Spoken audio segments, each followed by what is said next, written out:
فإن أصدق الحديث كتاب الله وأحسن الهدي هدي محمد صلى الله عليه وعلى آله وسلم وشر الأمور محدثاتها وكل محدثة بدعة وكل بدعة ضلالة وكل ضلالة في النار.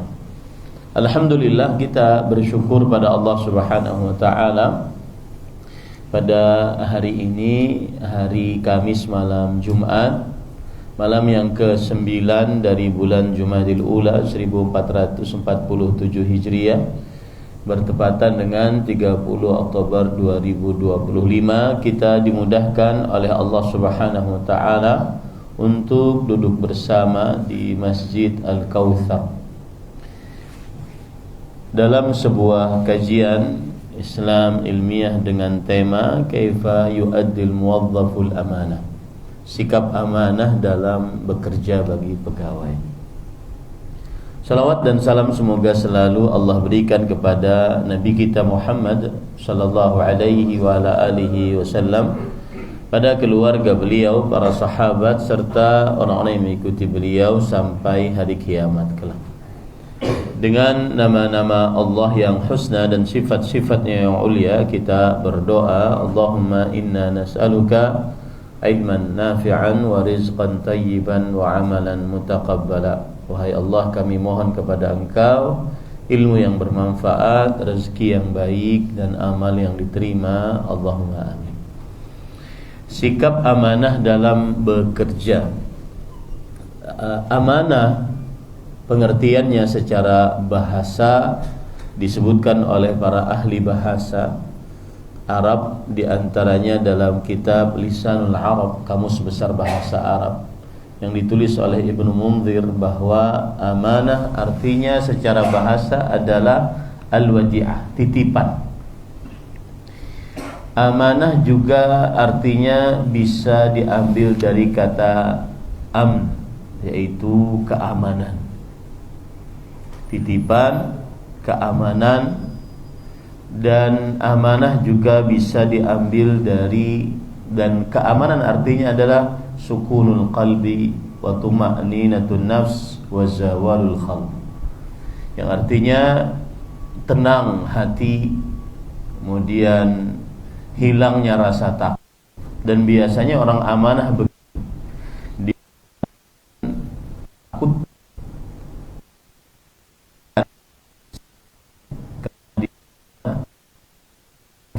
akan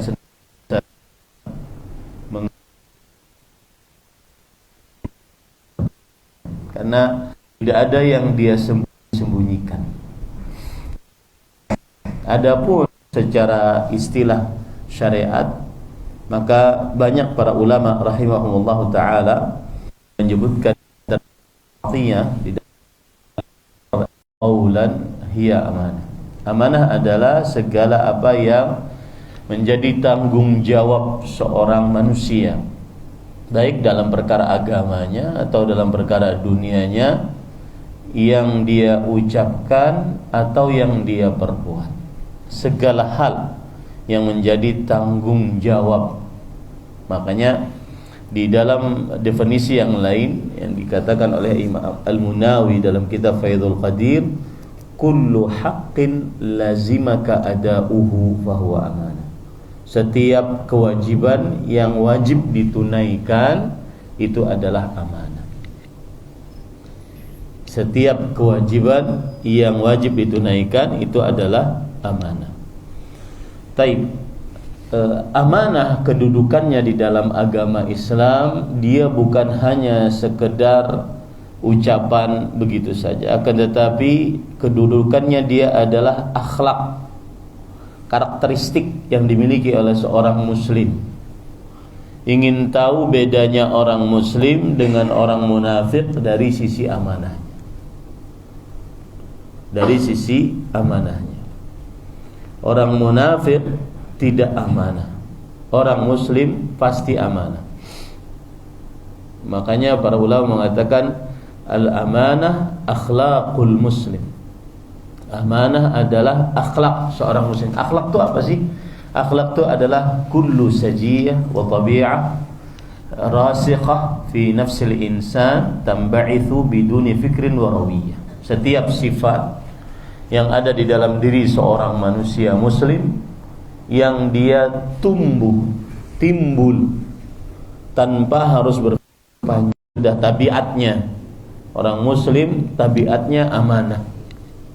Orang muslim tabiatnya amanah. Akhlak itu adalah habit kalau bahasa kita. Akhlak yaitu sesuatu sifat yang sudah menancap di dalam kalbu, tanpa berpikir panjang keluar sifat itu. Nah, akhlak seorang muslim adalah amanah. Jadi tidak perlu untuk dibuat-buat untuk menjadi seorang amanah, karena orang muslim terkenalnya dengan amanahnya. Terkenalnya dengan amanah. Saya beri contoh, misalkan ada orang mengatakan kepada saya, "Ustaz, ini sampaikan ya ke fulan." Maka saya dengan sebuah sifat yang sudah mendalam di dalam diri karena saya seorang muslim, dan itulah akhlak yang menancap dalam diri seseorang, tanpa harus berpikir panjang, maka ini harus saya jaga walau taruhannya nyawa. Dan saya akan sampaikan kepada seorang yang memang diamanahi untuk saya sampaikan kepadanya. Dan saya tidak akan meminumnya walau setetes pun, meskipun saya kira nanti saya bisa ganti.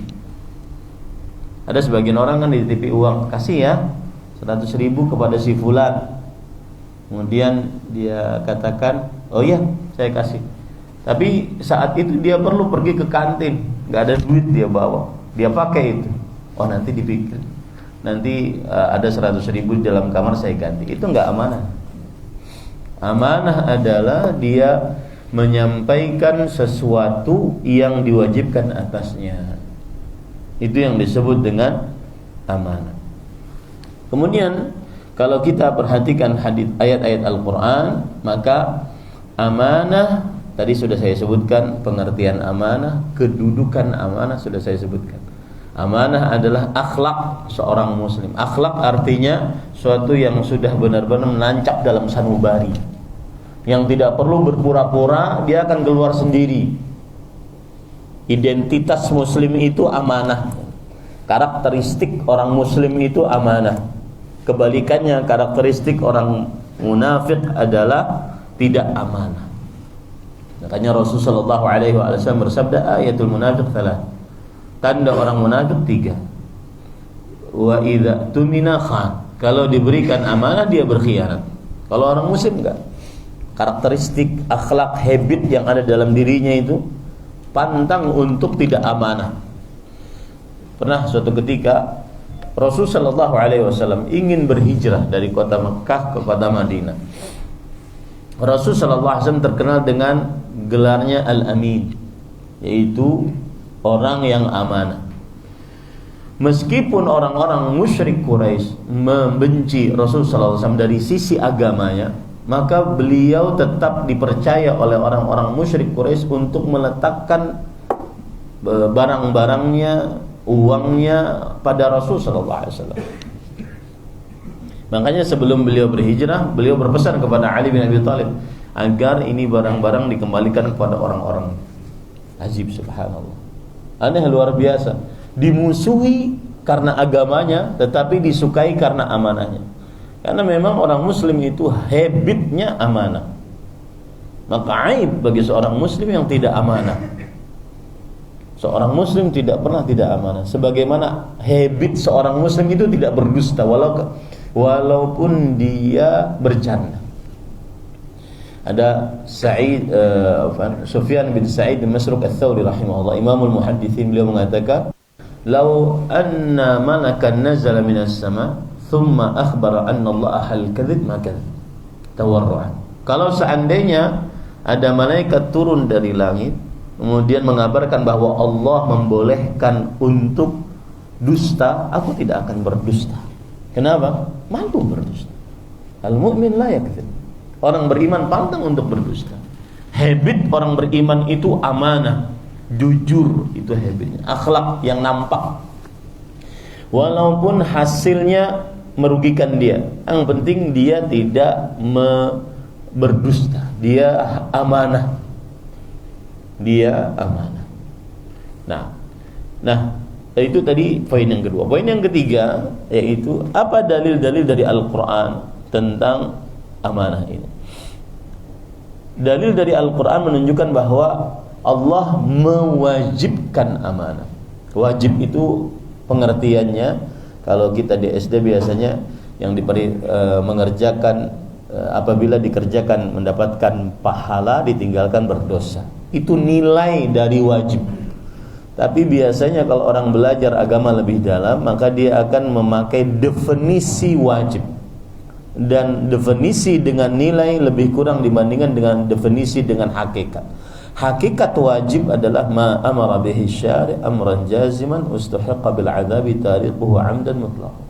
Apa saja yang diperintahkan oleh syariat dengan perintah yang keras, diancam dengan siksa bagi siapa yang meninggalkannya dengan sengaja secara mutlak.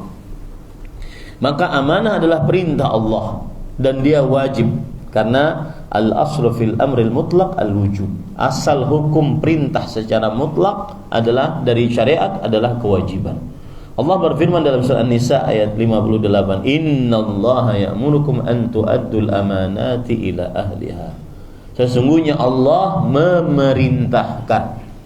Ketika ada perintah, bahkan ayatnya tegas memerintahkan, menunjukkan ini kepada kewajiban. Kewajiban, yaitu perintah yang keras, diancam dengan siksa bagi siapa yang tidak amanah. Allah memerintahkan untuk menunaikan amanah kepada yang dituju dari amanah tersebut. Nah, termasuk dari sikap amanah, lihat, ini terutama yang ngepalai kepala-kepala dari kawan-kawannya, wa idza hakamtum bainan nas an tahkum bil 'adl. Jika kalian menjadi hakim di antara manusia, maka hukumilah dengan keadilan. Ada kawan yang terlambat, ada kawan yang satu terlambat juga, kenapa yang ini dapat begini sedangkan yang itu tidak dapat begini, dan seterusnya. Termasuk sikap amanah, bersikap adil. Nanti saya akan sebutkan contoh-contoh amanah. Kemudian di dalam Al-Quran juga menunjukkan bahwa amanah itu berat, bahkan sampai bumi, langit, gunung tidak sanggup untuk mengembannya, dan diemban oleh manusia, padahal manusia adalah makhluk yang selalu berbuat zalim dan selalu berbuat sia-sia. Allah berfirman dalam surah Al-Ahzab ayat 72, "Inna 'aradna al-amana 'ala as-samawati wal ardi wal jibal fa abaina ay yahmilnaha fa ashfaqna minha wa hamala al-insan innahu kana zaluman jahuda." Sesungguhnya kami hadapkan amanah kepada langit-langit, 7 lapis langit, kepada bumi, kepada gunung-gunung. Lalu mereka enggan untuk menanggungnya, mengembannya, dan mereka takut untuk mengemban amanah tersebut. Ini menunjukkan bahwa amanah di sisi Allah besar kedudukannya. Dan ketika kita bekerja di sini, bukan urusan kita hanya urusan perusahaan nggak tahu, enggak. Bagi seorang muslim nggak begitu. Bagi seorang muslim ini nanti akan ditanya di hari akhirat. Ini nanti akan ditanya di hari akhirat. Laporan tidak asli, laporan palsu akan ditanya di hari akhirat. Itu bedanya orang muslim dengan orang kafir.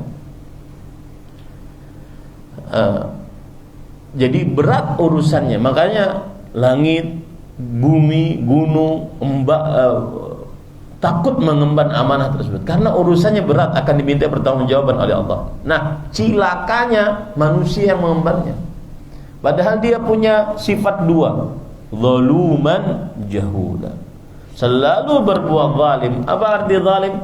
Yadha'ul asya' fi ghairi mawadhi'iha, meletakkan sesuatu tidak pada tempatnya. Itu adalah arti kezaliman. Dan jahula, mengerjakan sesuatu yang sia-sia. Surat Al-Ahzab ayat 72.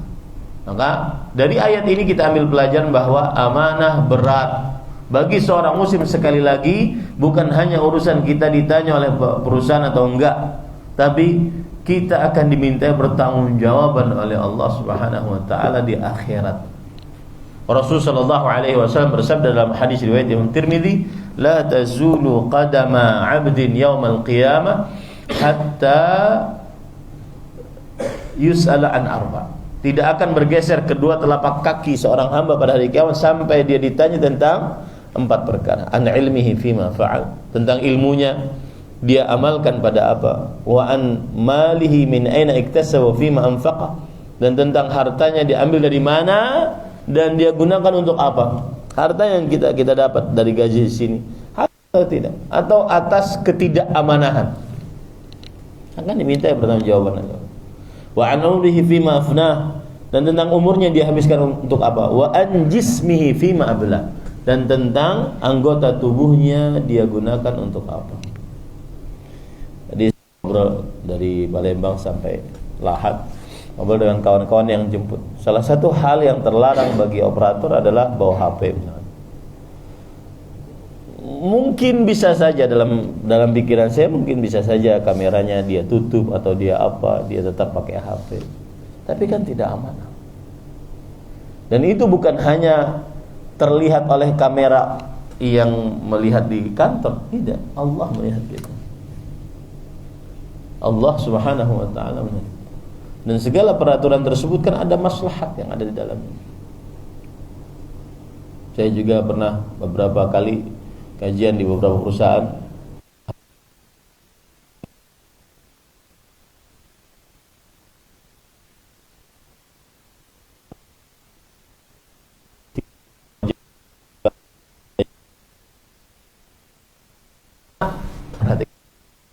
Mengapa langit, bumi, dan gunung tak mana terus?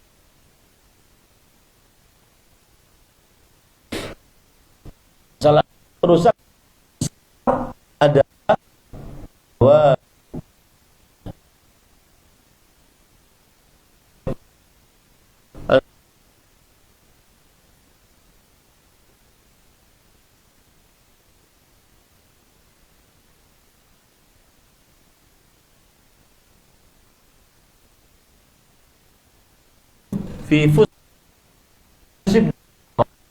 masih saja seseorang di dalam kelapangan saat hisabnya selama belum mengenai darah yang haram akibat tidak aman keselamatan nyawa seseorang. Hati-hati. Di sini yang beratnya, langit, bumi, gunung-gunung, makhluk-makhluk tersebut enggan, takut mengemban amanah karena tadi Allah Taala. Adapun dari hadis sallallahu alaihi wasallam, perhatikan dalam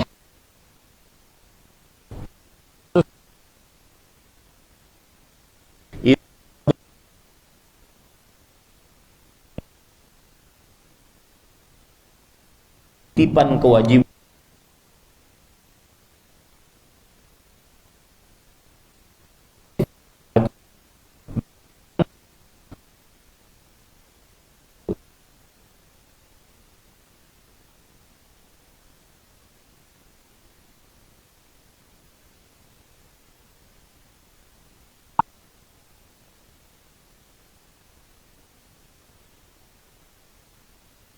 tunggulah andainya tidak.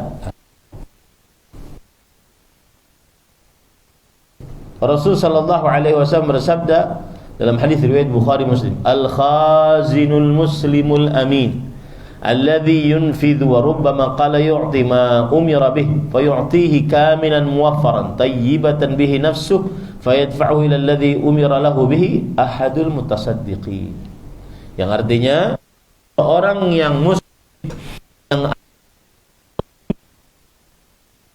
yang apa yang diamanahkan sempurna, maka tidak ada pengurangan sedikit pun, maka berarti dia orang yang telah bersedekah. Apa faedah selama dia amanah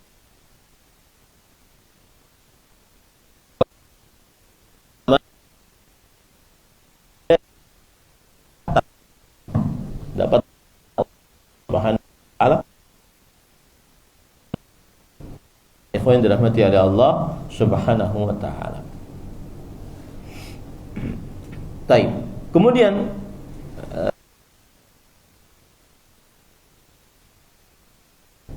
para sahabat Rasul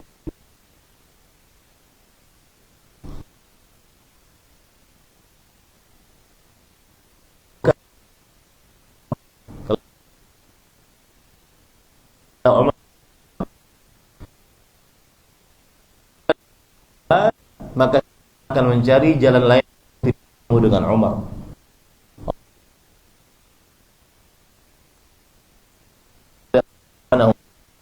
Beliau berkata mana bisa dalam keadaan lapang, tapi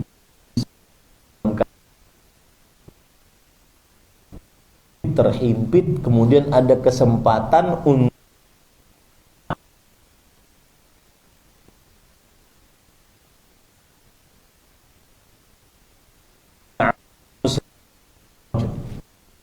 Jen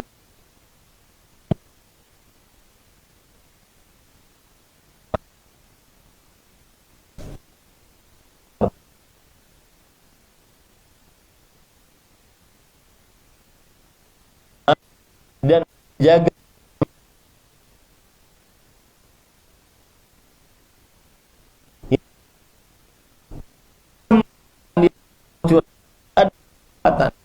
tetap kan amanah.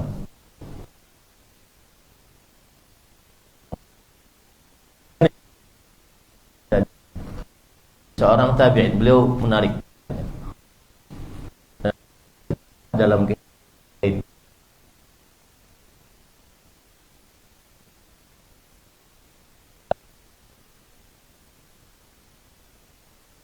Ustaz Fajri temannya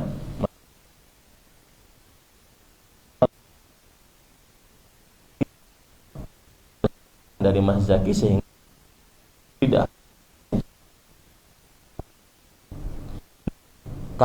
andainya seseorang ingin membangun kepercayaan, ingin tahu nih Ustaz bisa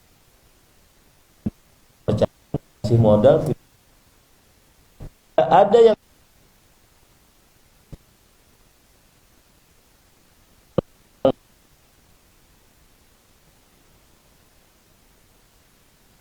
investasi, saya pemodal, antum yang mengerjakannya. Kira-kira saya bisa menilai antum ini cocok dapat modal dari saya dari mana? Porsi yang paling utama amanah. Lihat perkataan Sufyan bin Uyainah, "Man lam yakun lahu ra'su mal fayattakhidhil amanah ra'sa malih." Siapa yang tidak punya modal untuk berdagang, maka jadikan amanahmu sebagai modalmu.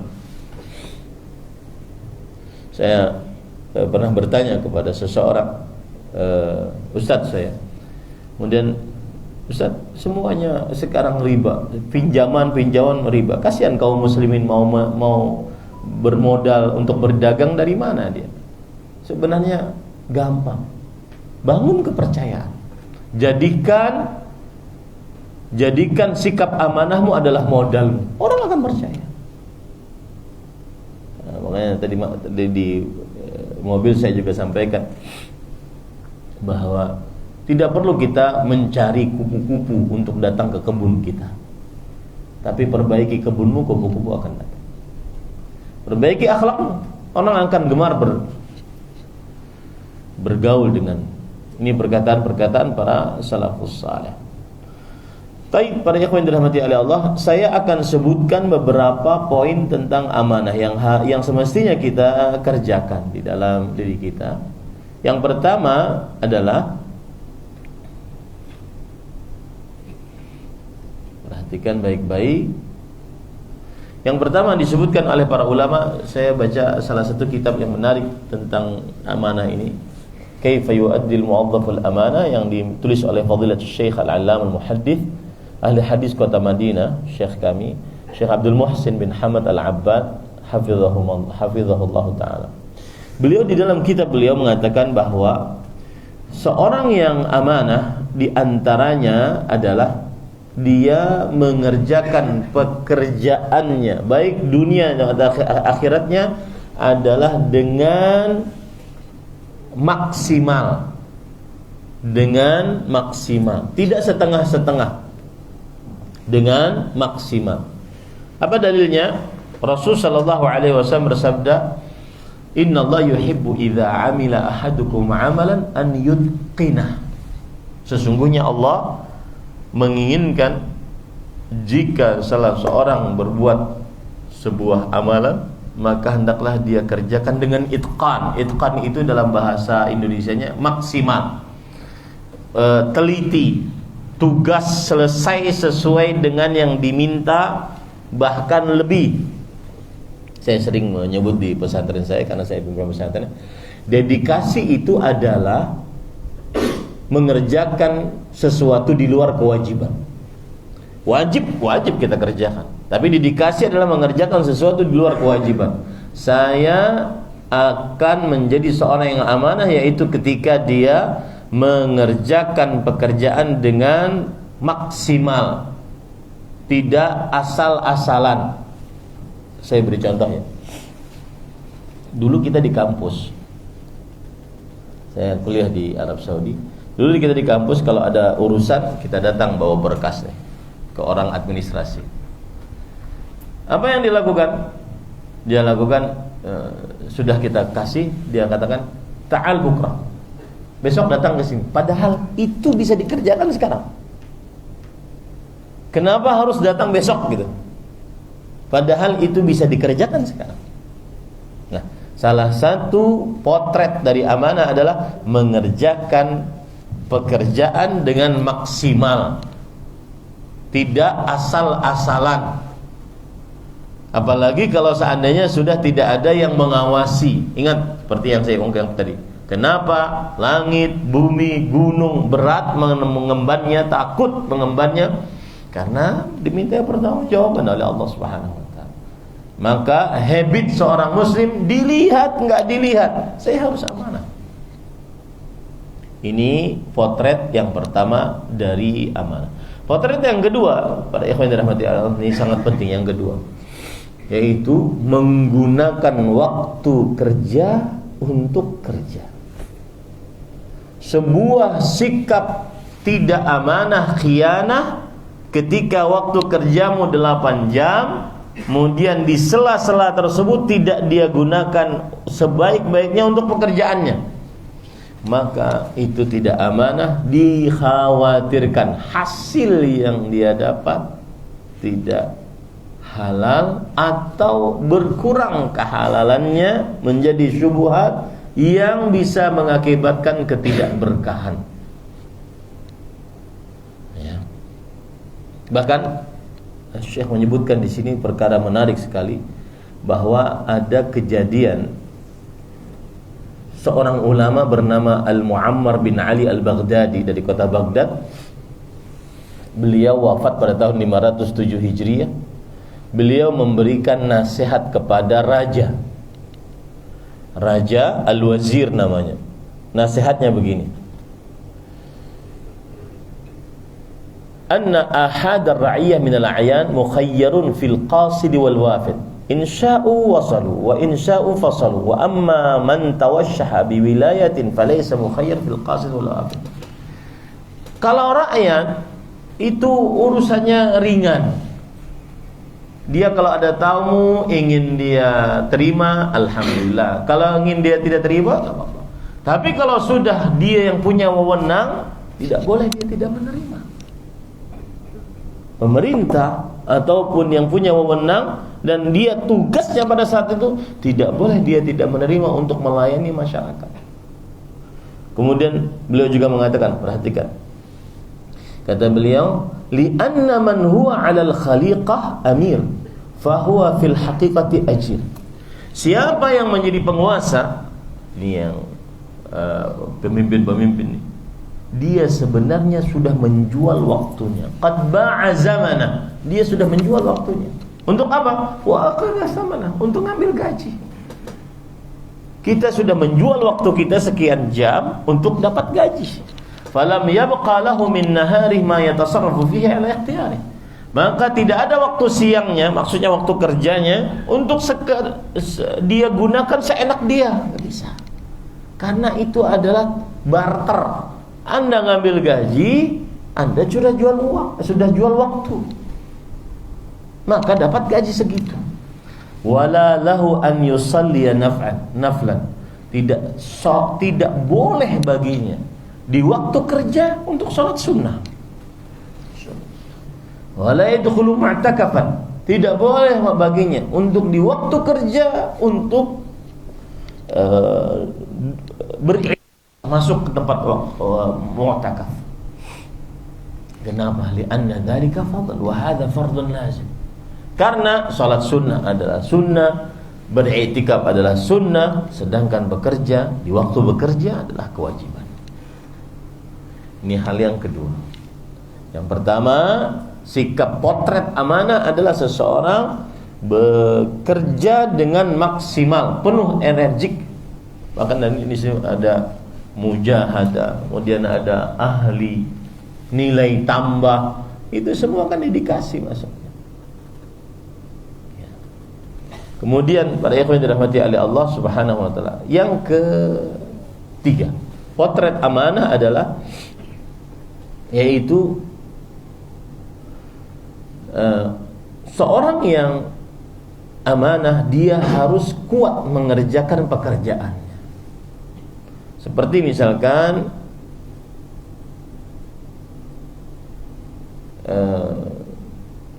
Nabi Musa alaihissalam ketika dimintai oleh salah seorang perempuan untuk bekerja, ya abat istajirhu inna khaira man istajarta al-qawi al-amin.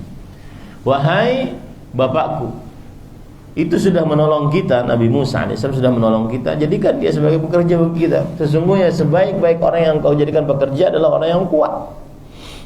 Maka para ikhwan yang dirahmati oleh Allah, termasuk potret amanah adalah seorang menjaga kesehatan saat bekerja. Tidak boleh dia tidur terlalu malam. Apalagi saya tadi nanya kepada Mas Zaki, kapan terakhir selesai kajian? Jam 8.10 Ustaz. Boleh juga sih ditambah-tambah dikit, karena dianjurkan untuk tidur jam 21.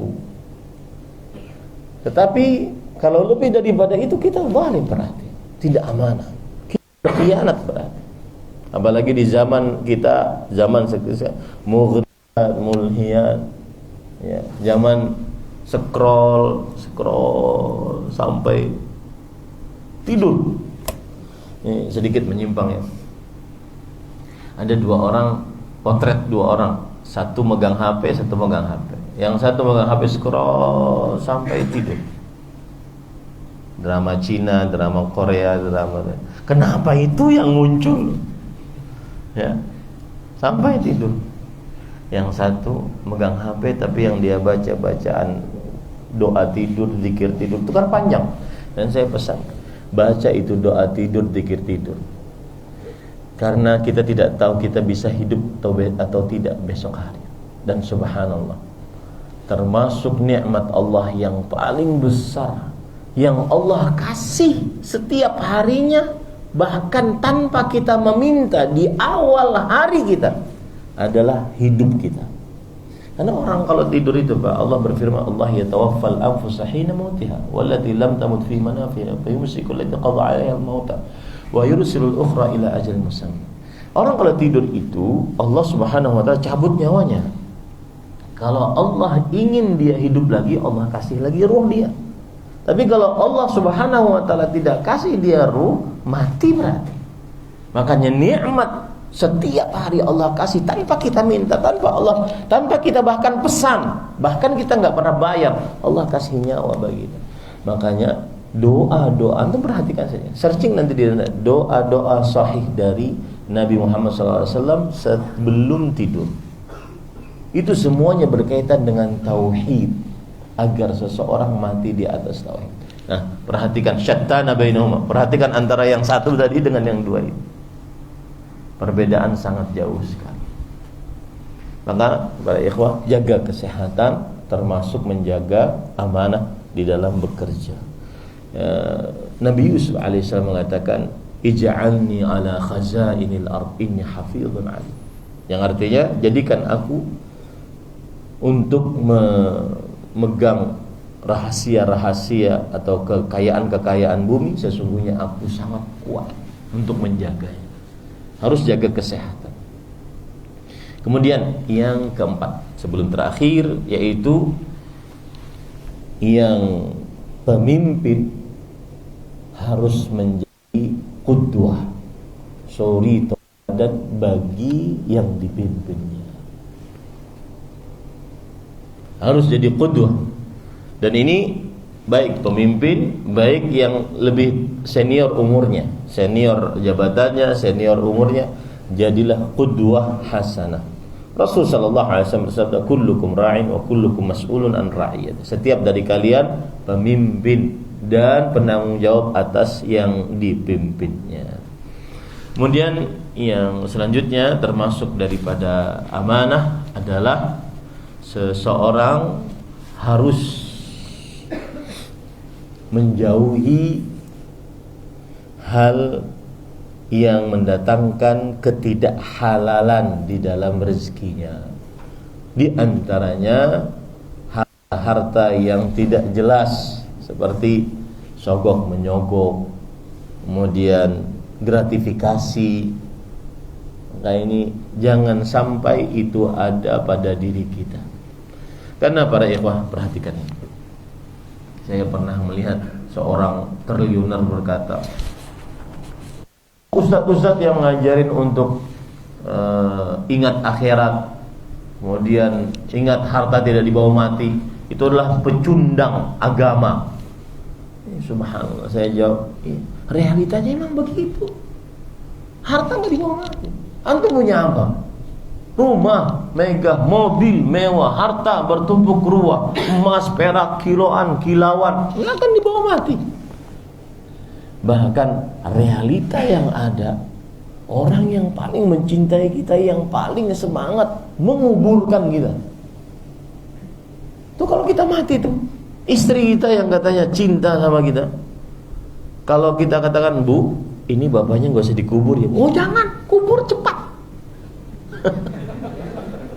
Itu paling semangat kubur. Itulah realita kehidupan. Maka saya pesan dari hal ini, ngapain ambil yang halal?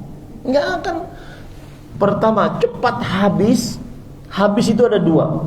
Nominalnya cepat habis, kemudian tidak bermanfaat.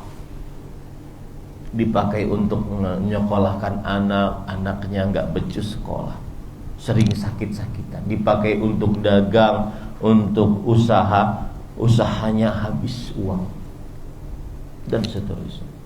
Dan itu semua, kalaupun juga jadi juga itu uang riswah, uang gratifikasi, jadi juga sebagai uang, jadi juga sebagai harta, maka tidak akan pernah dibawa mati. Yang dibawa dosanya. Untuk apa kalau begitu? Lihat sekarang orang koruptor, susah hidupnya, kemana-mana dikejar-kejar orang. Saya pernah ke Sukamiskin, Pak, penjaranya koruptor. Saya cuma katakan satu, Pak, Bapak tidak akan pernah bawa itu. Uang triliun itu gak akan pernah bisa bawa. Ngapain? Mulut cuma satu, badan cuma satu, tidur cuma di atas kasur satu. Ada orang punya rumah sekian ribu meter persegi, kolam renangnya 5. Ngapain itu kolam renangnya? Maka hati-hati dengan harta yang haram, tidak akan pernah dibawa mati. Dan itu bukan perkataan pecundang, itu realita syariat dan realita kehidupan. Semoga yang disampaikan bermanfaat. Mudah-mudahan apa yang disampaikan menjadi ilmu yang bermanfaat. Semoga Allah Subhanahu wa taala membimbing kita selalu istiqamah di dalam kebaikan. Semoga Allah Subhanahu wa taala masukkan kita ke dalam surga Firdaus tanpa hisab, tanpa azab. Semoga Allah Subhanahu wa taala memudahkan kita melihat wajahnya yang mulia dengan penuh kelezatan iman.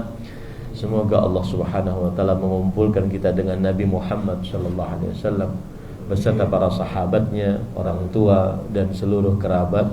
Wassallallahu nabiyana Muhammad walhamdulillahirabbil alamin. Terima kasih atas perhatiannya. Subhanallah, subhanakallah bihamdik asyhadu an la ilaha illa anta astaghfiruka wa atubu ilaik. Cukup ya. Sallallahu nabiyana Muhammad walhamdulillahirabbil alamin. Wassalamualaikum warahmatullahi wabarakatuh.